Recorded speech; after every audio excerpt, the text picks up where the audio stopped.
Bonjour tout le monde, alors nous y voilà, la vidéo que je n'avais pas envie de faire, la vidéo où on passe à autre chose qu'au travail de fond de la critique, du débat, du débunkage, de la promotion, de la démarche scientifique et de la défense, etc. Bref, on va passer à un stade judiciaire, nous y sommes. Alors, pour ceux qui l'ignoraient, en général c'est le cas parce qu'on n'en a pas parlé, je suis poursuivi par Madame Annie Lobé pour diffamation, injure, etc. Ça date depuis 2019. La plainte a été déposée en 2020. L'instruction a pris du temps. J'ai tous les documents ici. Donc j'ai un premier dossier pour Madame Annie Lobé. Je suis convoqué à Perpignan le 13 décembre. Je n'irai pas, je ne peux pas. J'ai un travail le 12 au soir. Nous avons un tranchant live sur les sciences du sommeil et du rêve. C'est plus important, c'était prévu. J'ai été convoqué fin novembre pour le 13 décembre. Un avocat aura les pleins pouvoirs pour aller me représenter, moi et l'Astec, qui est mon employeur, dans cette affaire. C'est un procureur qui a décidé que l'affaire méritait que je sois convoqué pour une phrase qui est « Madame Annie Lobé, ce que vous dites c'est de la merde ». Pardon, il y a deux phrases. Une autre qui dit « Lorsqu'on dit de la merde, madame, il faut en assumer les conséquences, à savoir d'être critiqué ». Pour ces deux phrases-là, il y a des gens qui sont payés par nos impôts qui décident qu'une affaire mérite d'être instruite. J'en suis extrêmement surpris. En tout cas, ça ne pourra pas se régler le 13 décembre, ou alors je serai condamné, on verra bien. Cette affaire va coûter de l'argent, bien sûr, mais là on se défend, on n'a pas le choix. Et donc ça date d'il y a déjà 2 ans. Dans l'intervalle, il s'est passé plein de choses, notamment tout ce qu'il y a eu sur France Soir, Sud Radio, Radio Courtoisie et des accusations en pagaille. Mais avant d'en arriver là, il s'est passé autre chose, et ça concerne M. Delavier. M. Delavier, ça donne sur les réseaux sociaux, sur ses réseaux à lui, c'est-à-dire Instagram, YouTube, dans la partie communauté, mais également en vidéo. Il y a beaucoup de vidéos. Et sur Facebook, à des injures, à mon encontre, à un harcèlement des zététiciens, à chaque fois en mettant ma tête ou celle de Vled, et des menaces assez répétées, ce qui fait que j'ai porté plainte contre M. Delavier. La plainte est en cours de rédaction par un avocat. J'aurais dû l'avoir aujourd'hui, donc je suppose qu'il y a eu un peu de retard. En tout cas, d'ici la fin de la semaine, la plainte sera déposée contre M. Delavier. Ça va coûter de l'argent, parce que c'est pas juste une plainte, il faut avoir un constat d'huissier. Ça a coûté de l'argent d'avoir un constat d'huissier. Les avocats ne travaillent pas à l'œil. C'est pas des gens qui sont uniquement bénévoles. Ils peuvent pas. Il faut qu'ils payent aussi leurs factures. Donc ça coûte de l'argent. Et puis, dernièrement, dernière affaire en date, j'ai été accusé par M. Idriss Aberkan sur plein de plateformes de médias d'être coupable de différentes choses. Je leur ai diffamé, je leur ai harcelé.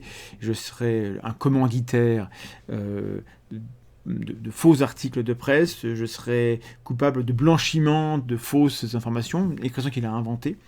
Et il m'accuse également d'association de malfaiteurs. Et ça, c'est passible de 5 à 10 ans de prison, puisque c'est ce dont on vous accuse lorsque vous fomentez avec d'autres personnes, que vous préparez un crime ou un délit passible de 5 ans de prison au moins. Donc c'est extrêmement grave.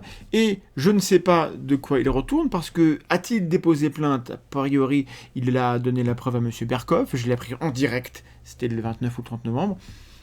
J'ai appris en direct que la plainte existait. Alors, c'est pas une plainte au Sénégal, en Suisse ou dans X pays. C'est une plainte en France. Je rappelle que M. Aberkan prétendait qu'il y avait 5 plaintes dans 3 pays différents à mon encontre. Finalement, il n'y en a plus qu'une. Ce sera celle-là. Elle existe peut-être, mais moi, je ne sais pas de quoi elle retourne, parce qu'elle n'a pas été jusqu'au bout. Je ne suis pas informé de ce qui se passe. Donc, pour être informé de ce qui se passe, et pour mettre le holà à un harcèlement qui a lieu à l'heure actuelle sur les réseaux, où beaucoup de gens m'accusent comme si j'avais déjà été condamné pour une affaire où en fait j'ai même pas encore été mis en accusation, je porte plainte contre M.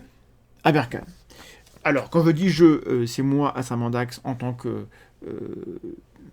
auteur de La Tronche en biais, donc c'est dans mon travail avec l'Astec. Donc l'Astec, mon employeur, l'association va être solidaire de l'action, mais pour des raisons de simplicité, c'est moi qui est en mon nom, et l'association va prendre en charge les frais afférents à tout cela, enfin en partie, parce que c'est moi qui qui déboursait les frais pour l'affaire de la vie pour l'instant. Et donc, vous comprenez bien que tout ça, ça coûte de l'argent. 3 affaires de ce type-là, ça va coûter 10 000 euros. Je suppose que je vais gagner ces affaires. J'ai de bonnes raisons de le penser, parce que les dossiers qui m'accusent sont creux, alors que les dossiers, lorsque je porte plainte, ne sont pas creux. Jusqu'à aujourd'hui, j'ai toujours été prudent dans mes propos, j'ai plutôt été stoïque. Je n'ai jamais dit « Ah, je vais porter plainte contre X ou contre Y », je ne l'ai jamais fait. Et donc maintenant que je vous le dis, sachez-le, c'est en cours. C'est-à-dire que je ne suis pas en train de menacer de porter plainte, c'est fait, la décision est prise, on va y aller. Normalement, comme je vous dis, puisque on fait ça et qu'on n'est pas stupide, on va gagner ces affaires. Mais en France, même quand on gagne, on n'est pas toujours remboursé de l'ensemble des frais de dossier. Frais de justice. Ça peut, j'espère que ce sera le cas. Si c'est le cas, si on gagne et si les frais de justice sont remboursés, alors nous constituerons une cagnotte qui servira à l'avenir à des actions de ce type-là. Maintenant, nous aurons des fonds pour engager les avocats, pour payer des frais d'huissier, pour faire les démarches judiciaires que l'on n'a pas. Mais pour avoir ce fonds, il faut l'avoir au départ, et c'est pour ça que nous avons créé une cagnotte Litchi. Il n'est pas question de faire la manche, de dire « Ah, on est pauvre, aidez-nous », mais de vous demander d'être solidaire. Si vous pensez que c'est important de nous aider à être actifs sur un vol judiciaire après 8 années passées sur le terrain des idées, de la critique et de l'analyse, sachez que ce sera bienvenu. La cagnotte sera gérée en toute transparence par la STEC, ça rentrera dans sa comptabilité.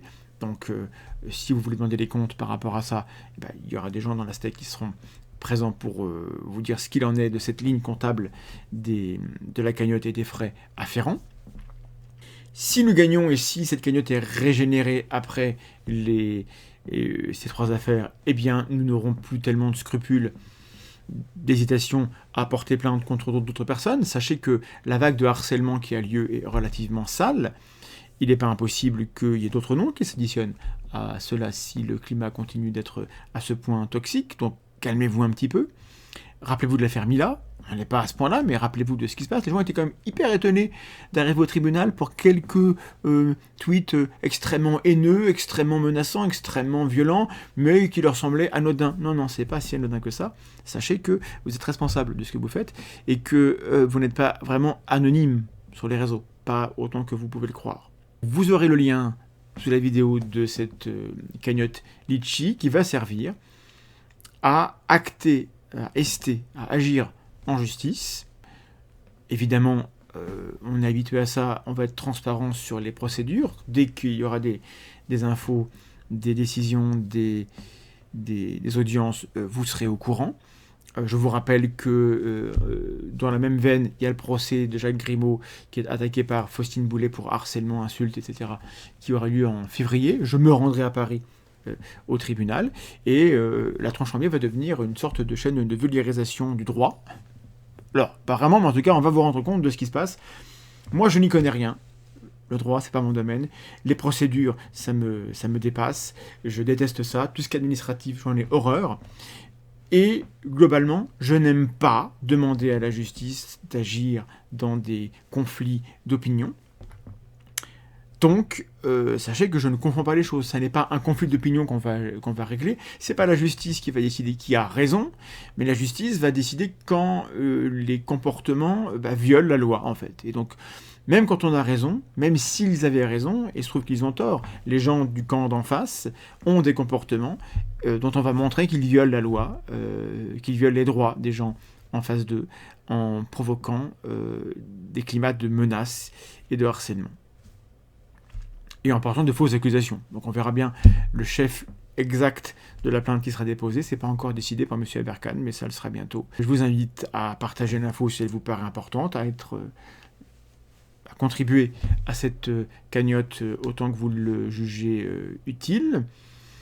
Et puis, voilà, on vous tiendra au courant pour la suite. Rassurez-vous, le moral est bon, puisque comme je vous le dis, il n'y a pas de raison de penser qu'on va perdre aucune de ces affaires, même si je préférerais passer mon temps à faire autre chose. Il y a des tas de dossiers qui n'avancent pas. Et je me sens coupable de ça, en fait. Moi, si je me sens mal dans l'affaire, c'est pas tellement pour les menaces judiciaires de M. Aberkan, c'est parce que ça me prive du temps nécessaire pour traiter des dossiers qui me semblent importants, et notamment pour traiter des courriers. Je reçois des courriers de gens qui me signalent des choses dans les universités. J'ai bien reçu, j'ai pas ouvert vos emails pour pouvoir la retrouver, je compte m'en occuper. J'avais espéré faire ça avant décembre. Et ben non. Donc j'espère le faire avant février maintenant. Et je ne sais pas quand. Mais voilà. Bon, j'ai fait trop long. Merci pour votre soutien. Restons déterminés, restons sereins et répondons à ces gens avec toute la dignité que nous avons et qui leur manque à l'heure actuelle, mais qu'ils pourraient bien retrouver un jour, peut-être après quelques petites leçons. À bientôt, des bisous.